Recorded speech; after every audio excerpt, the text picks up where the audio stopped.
Hi and welcome back to my page. Today I'm going to show you how I created this using printable heat transfer vinyl on my Cricut machine. I have no sublimation printer. This is done with a regular inkjet printer.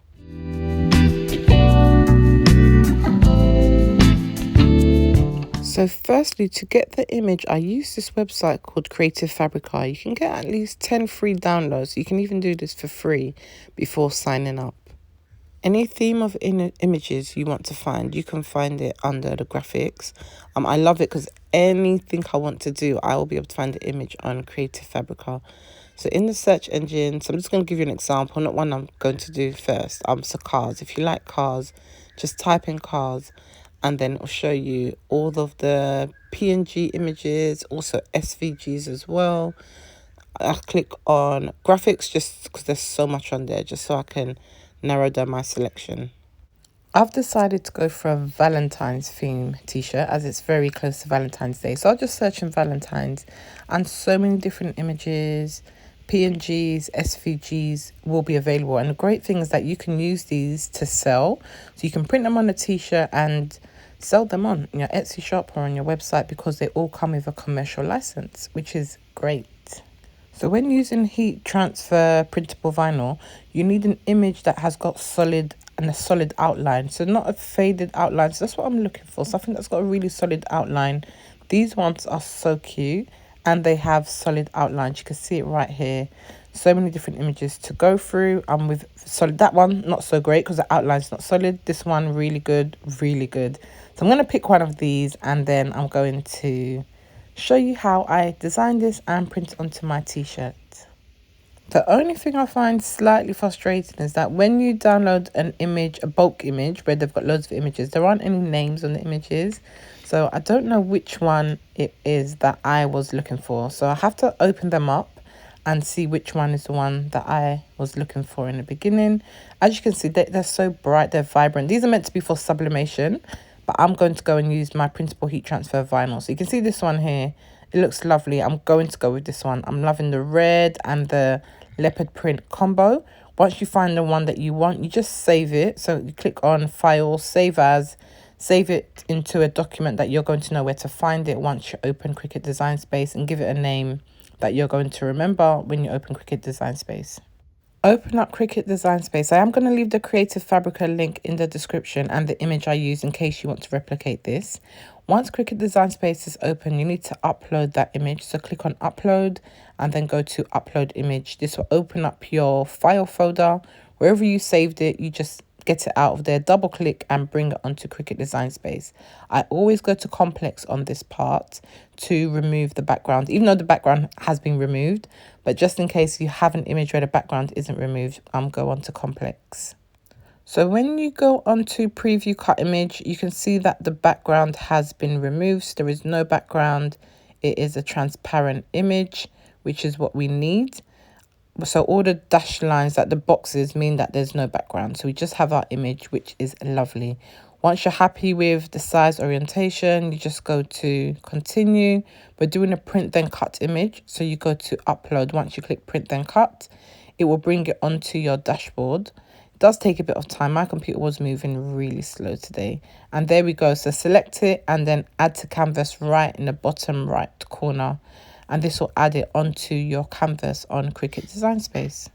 These images do come up quite large, and as you can see on my layers part here, there's an exclamation mark and it says your image is too large, reduce it to this size, 16.5 by 25.2 centimeters. Once you reduce your image to that size that it says, you'll be able to access the print then cut feature. I know if you're in America or somewhere else, it's in inches. Whatever it says in inches, pull it to that size. So now you can see that exclamation mark is gone. My print and cut will work because it's the right size for my paper. Key part in this, apply your offset. You must apply an offset to make sure the image is all together, because this is not sublimation. We're trying to print this onto one image. If you don't apply offset, it still can work, but you just need to get a mask to transfer over your heat transfer vinyl. I'll show that on a different video. Apply your offset, make sure everything is joined in. I don't like the color of this offset because I'm using it on a white t-shirt. If I was using a black t-shirt, this would be perfect. But I'm going in for a white t-shirt. So I'm going to change my color of my offset to a white color. So key part, if you forget this part, it's all going to go wrong. Select everything, your offset, your image, and click on flatten. This will allow the image to be as one. You can see on my layers panel, everything is as one. So you have to flatten your image. I'm going to show you that my white offset is still there by changing the color of the canvas. If I change the canvas to black, you can see my white offset, which is around my image just as I want it. So yes, we're so much more closer to getting to this final project. What we need to do are the magical words, make it. So once we can click on make it, we can start on the next step of our project. So on this screen, you don't have to do anything. Just make sure you see the way your paper has to be aligned onto your Cricut mat. No changing anything around at this stage. Just go straight to continue and then send to printer. This part is crucial to ensure you get the correct print settings using your printer, so your printable heat transfer vinyl doesn't run and you're able to wash it without any issues. So on this page here, you are going to select your printer. Mine comes up automatically because it's the only one I have, and turn on system dialog. You must turn on system dialog and turn off bleed. Follow these steps and you will not go wrong. Then go to print. When you go to print, another window will open up. Just bear in mind that in some computers, the window opens up behind Cricut Design Space. You go to preferences in here and then onto media type. Here you should find iron-on dark fabric transfers. It may be a bit different on your computer settings, but just find that media type and change it to dark transfers. I have 2 trays on my printer, so I go to rear tray and select OK. So now I just send it to print. I press print and it will send it to my printer and start printing out. I'm going to show you how to get the correct cut settings, but before I do that, I'm going to just show you this printer. This is my Canon TS742450 printer. I've put it in the description as well if it's something you are interested in. This is the printable heat transfer vinyl, and you can see it's a HTV Ront brand. This is the brand that I'm using, HTV Ront transfer paper. I'll link it in the description if you do want to try it out. I like this one. It's durable, it prints well. I haven't had any issues with it so far. The color is really vibrant from my printer. They give you this sheet as well, like a greaseproof paper, so you can cover your designs. I prefer to use my own Teflon sheet. If you don't have a Teflon sheet to protect your designs, you know, this is ready to go. You've got everything in there. So the paper itself, it's one side you can see where you have to print your image on, and on the other side it has the brand HTV Ront. So you just print on the side where there is no writing, on this side right here. So this is one of the ones I like to use. The main one that I like to use is this. I get it from MDP. I'm going to use it in a different video and show you how it looks. It's called the Nina 3G Jet Opaque Dark Inkjet. I'll get it, as I mentioned, from a website called MDP, and this is the GOAT. This one is the GOAT for printable heat transfer vinyl. I love it so much. Back to the printer, the image is coming out looking lovely. If you're liking this video so far, I would appreciate if you do let me know by giving me a thumbs up or something in the comments if this is something you're going to do. If you haven't subscribed, I'm Juliet. I would appreciate if you do subscribe. I do as many tutorials as I can in terms of the Cricut machine and using your heat press. So now onto the Cricut cut settings. I use this setting, printable iron-on dark. I'm going to show you how to access it because I've saved it into my favorites, so it's on here. You go to browse all materials. Once you're under browse all materials, you go into the search bar, and then I'm just typing in printable. Let me just put the camera back into view. So printable down here. And then once you've got that in there, you just press search. There will be a few options that come up. If you have a maker, you may have even more options. But look for the one that says printable iron-on dark. And you can save it into your favorites so you don't have to go through this step every time. So that's what I'm choosing. And I'm going to put it on default pressure. You can put it on more pressure, depending on how thick your material is. I've loaded my mat. I'm using the Nikapa branded mat here. All these materials, as always, I will put it into the description box. My must-have Cricut supply is my brayer tool. I love using my brayer tool. It just ensures that your material is adhered to your Cricut mat. as well as possible. Well, my Nikapa mat, but whatever mat you're using, it allows it to be adhered as well as possible. I've loaded in my mat into the Cricut machine, and then what the Cricut does first is read the black lines. So the black lines allows it to know where to cut, and this is known as a print and cut because I printed it off and now my Cricut is going to cut it. So once it reads the black lines, which are known as the registration marks, it will then cut out your shape as it was on Cricut Design Space.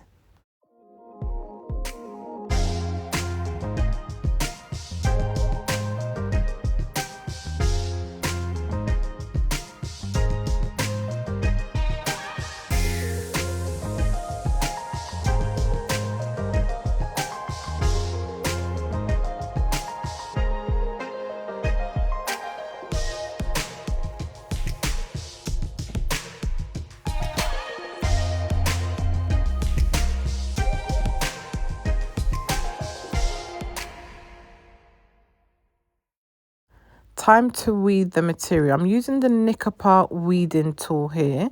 Absolutely love this brand. Like, it's really sharp. It just gets the job done. Weeding's a bit different here. I do not weed my actual project. I weed around the text.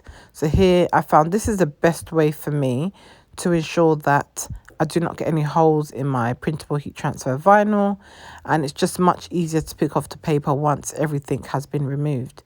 And then I go in and just fold over my paper and pick it off without my weeding tool, because my weeding tool is very sharp and it will make a hole in there, and that's the last thing that I do want. So once you pick it off, it is quite stretchy, so it's not like paper where it's going to rip, but you still have to be quite gentle with it, because if you do rip it too much, it can tear. And there we go. So this is what I'm going to use on my heat press. Lovely. Just look how bright those colors look. This is the scrap. So I'm going to show you, it is quite stretchy, but then it will snap. So its elastic potential is not as great. This image, I'm getting my heat press ready, going to turn it on and press this onto a t-shirt. You can use cotton, polyester, any material this really adheres to. I've tried a few different materials and it adheres really well. Just look at the colors, guys. The colors are popping. They look magnificent. And this is not sublimation. This is a regular inkjet printer that was about £50, so it will work with any printer. The heat press that I'm using, I've got from Amazon. I will link it in the description, as I always do. On the settings for the HTV rod, you can use an iron, but I would not recommend the iron unless if you want to wear it for one occasion wear. So heat press will adhere it properly. So just follow the directions on the settings on how to do it on your heat press. So I'm just checking my settings to make sure they're at the correct temperature settings, 165 for 10 seconds at degrees Celsius. So always allow your heat press to reach the desired temperature before starting your actual press. What I'm going to do is I'm just going to prep my t-shirt. I do this with every t-shirt design or any type of material I use. I firstly use my lint remover to get rid of any type of fluff or any debris that it may be on there. You may not even be able to see it, because to me it looks absolutely clean, but sometimes the lint roller does pick up a bit of fluff or some tiny fibers that may not have adhered properly. Now I'm doing is finding the center of my t-shirt. I don't use the rulers. I'm going to show you a hack where you don't need to use these t-shirt rulers and things like that. I just split my t-shirt in half, fold it in half, and then I'm going to press it. This allows me to always make sure I've got my center. Before I press it, I use my Teflon sheet. My Teflon sheet is just to protect the material, and it allows for an even heat distribution. Probably about 3 to 5 seconds, no longer than that really. You just want to make the crease on your t-shirt. This center line should be on there. So once I open up my t-shirt, you can clearly see that there is a center line. So I know now this is the middle of my t-shirt. I'm going to show you how you know whereabouts to put your heat transfer vinyl. So you find the sleeve, halfway along the sleeve you go across, and then that should be the top of your heat transfer vinyl, so that point there. You can use the rulers, but because this is a kid's t-shirt, you'd have to get a kid's ruler, and I just found this way I do always works for me. Halfway of the sleeve line. So then I get my printable heat transfer vinyl and I fold it in half so I know where the center of this is. So when you fold it, it won't make like a crease line, but it just allows me to align it to the center of my t-shirt. So I pull it down and then I open it up like a book based on where the center was and where it should be. Once I'm happy with the placement, I just, stand back a bit and look to make sure it looks okay. Because once you heat press, like that's it. Cover with my Teflon sheet, which allows even heat distribution and also protects my design. If you don't have this, you can just use the sheet, the greaseproof paper that it came with. And then I set my heat press for 10 seconds. On the guidance, it says you just need about 10 seconds. After 10 seconds, I release my heat press and await for the wonders. It's so satisfying for me to see my final design.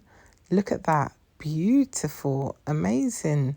I'm going to give you a close-up so you can see how these colours pop even more once I press it. So there we see the colours pop in. Nice, beautiful. And it is quite stretch resistant, so you can even stretch the t-shirt. So this will work on polyester or a fitted material. If this is something you are going to try, please let me know in the comments. If you have any questions, let me know in the comments. I would appreciate a like and subscribe. And also follow my socials. My TikTok is butfirstletsglam and Instagram butfirstletscricket for daily updates.